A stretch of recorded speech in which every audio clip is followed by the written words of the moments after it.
सो मित्रों, संस्कारी गृहमंत्री आदरणीय परम पूज्य धुरंधर मिस्टर हर्ष संघवी, જેમને લોકોના સંસ્કારની બહુ ચિંતા છે, એ હર્ષ સંઘવી ભાઈએ 2013માં એવું કૃત્ય કર્યું હતું કે એમની સામે મને મળેલી માહિતી પ્રમાણે સુરતના ઉમરા પોલીસ સ્ટેશનમાં એક ગુનો નોંધાય છે, જેનો એફઆઈઆર નંબર છે 251/2013, જેની કલમો છે જે તે વખતેની આઈપીસી કલમ 143, આઈપીસી કલમ 147 એટલે કે રાયોટિંગ, પણ મહત્વની કલમ જે 332 એટલે કે જાહેર સેવક સરકારી કર્મચારી ઉપર હુમલો કરવો.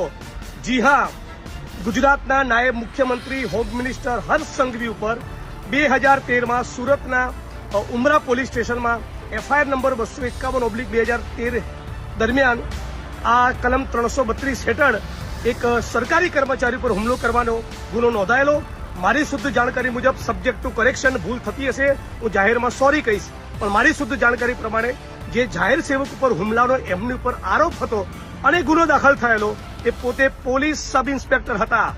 ગુજરાતમાં ભારતીય જનતા પાર્ટીના માણસો જે પોલીસના મિત્રોને મારી સામે ઉશ્કેરી રહ્યા છે, એ લોકો જાણે કે હર્ષ સંઘવી કેટલા સંસ્કારી છે, એમના સંસ્કાર કેટલા ઉજળા છે. એ જાહેર સેવક પોલીસ કર્મીની ઉપર હુમલો કરવાનો આઈપીસીની કલમ 332 મુજબ એમની સામે ઉમરા પોલીસ સ્ટેશનમાં જે તે વખતે ગુનો દાખલ થયેલો, અને પછી આગળ જતા તમે સમજી શકો છો કલમો નીકળી ગયેલી અને સાદી એકાદી કલમ કદાચ કોઈ બચી હતી. અને બીજા પણ ભારતીય જનતા પાર્ટીના મિત્રોએ પટ્ટા ઉતાર દેવાની વાત એટલા માટે કરી હતી પોલીસના કે એ એમના નજીકના પરિચિત થતા હતા અમુક આરોપીઓને બચાવવાની વાત હતી. મારા કિસ્સામાં એવું નથી. જે દારૂ જુગારના ડ્રગ્સમાંથી કમાઈ એના પટ્ટા ઉતારવાની, એમને સસ્પેન્ડ કરવાની વાત કરી હતી. એટલે આટલી વાત સમગ્ર ગુજરાતની મીડિયા અને સમગ્ર ગુજરાતની જનતા સમક્ષ રજૂ કરવા માંગુ છું.